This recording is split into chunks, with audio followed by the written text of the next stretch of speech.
specialist internist. Thank you so much for joining me on this rapid review video.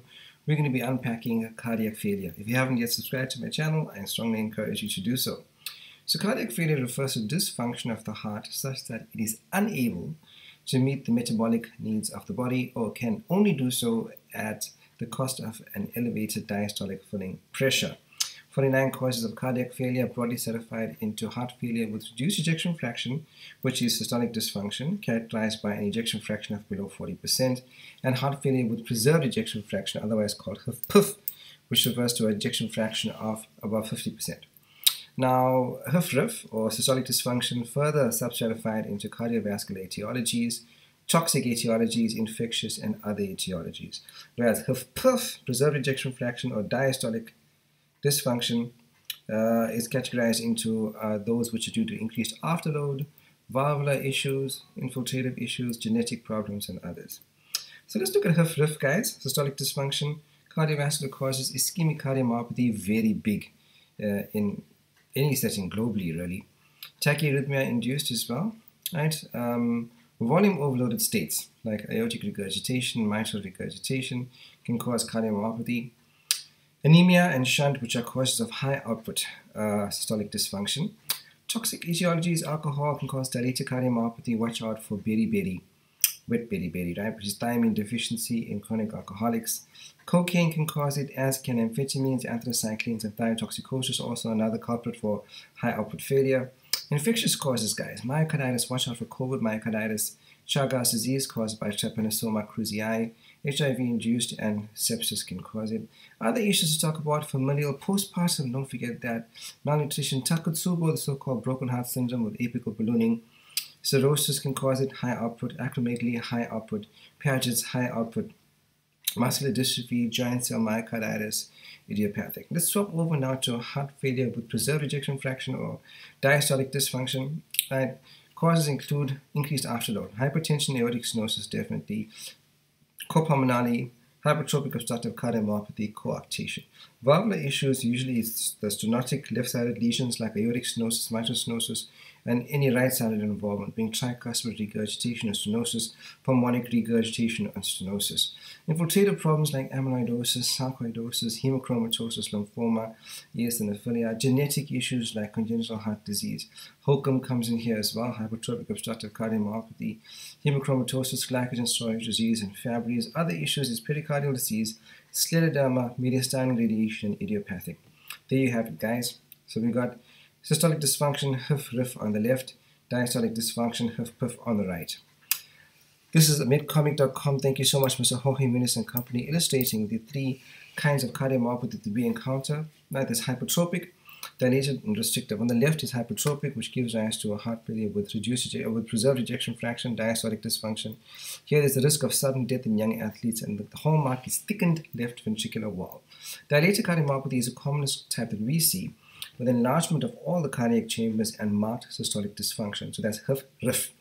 Restrictive causes with rigid ventricular walls with HFpEF, diastolic dysfunction, the least common type. I'm sure all of us are familiar with the New York Heart Association classification of dyspnea, classes 1 through 4. So class 1, where there's no limitation of physical activity.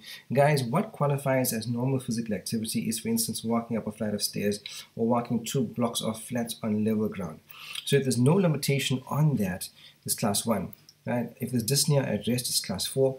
Class 2 and 3 are in between these two extremes, with class 2 being a slight limitation of physical activity, class 3 being marked limitation of physical activity. This is a beautiful comparison of HFrEF and HFpEF, systolic dysfunction, diastolic dysfunction. Right? Both sometimes occur together. So with HFrEF, there's impaired contractility, but with HFpEF, there's impaired filling or relaxation. HFrEF, there's a thin, weak heart muscle, but in HFpEF, stiff, thickened heart muscle. Low ejection fraction versus normal ejection fraction, right?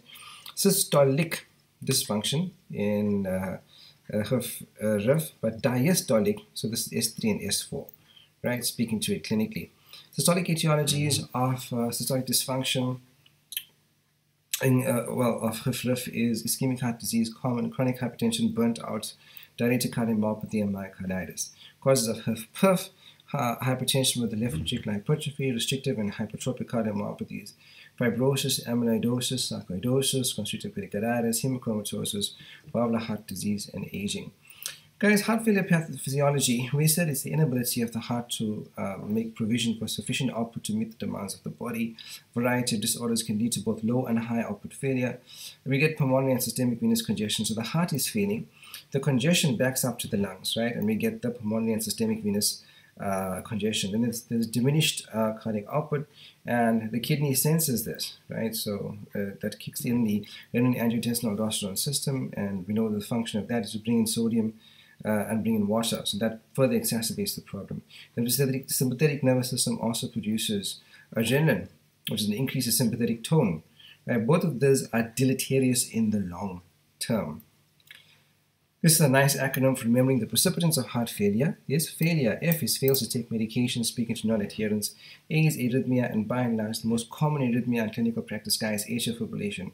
So you want to determine your irregular pulse, irregular in terms of rhythm, irregular in terms of pulse volume. Right, do your ECG, look for the absent P waves. Clinically, you want to get the pulse deficit, the irregular intensity of the first heart sound, the absent A waves, and the JVP. Right, anemia as well can precipitate it. I for infection, I for ischemia, I for infarction.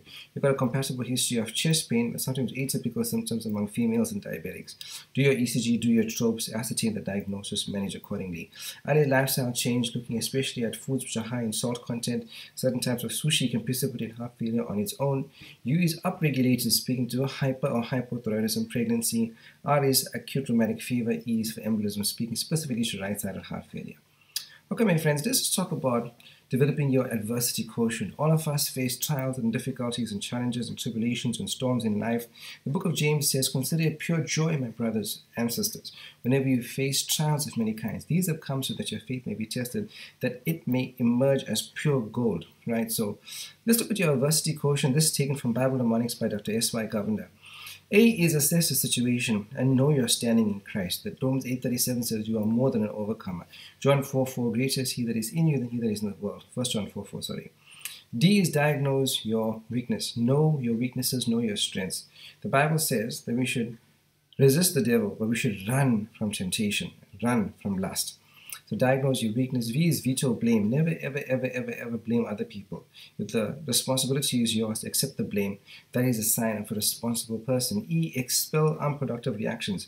Don't be reactive, rather be proactive. Seek to provide a solution, not to outline more problems. R is reduce setback recovery time. Know what is necessary for you to do to overcome. S is seek help if you are out of depth. And E is edify yourself. Always encourage yourself in the Lord. Rest in the Lord. Find peace and comfort and solace and strength in the Lord. The joy of the Lord is our strength. Amen. Hope you guys have a wonderful day. Thank you so much for joining me. I'll see you soon with another rapid review topic in internal medicine. God bless.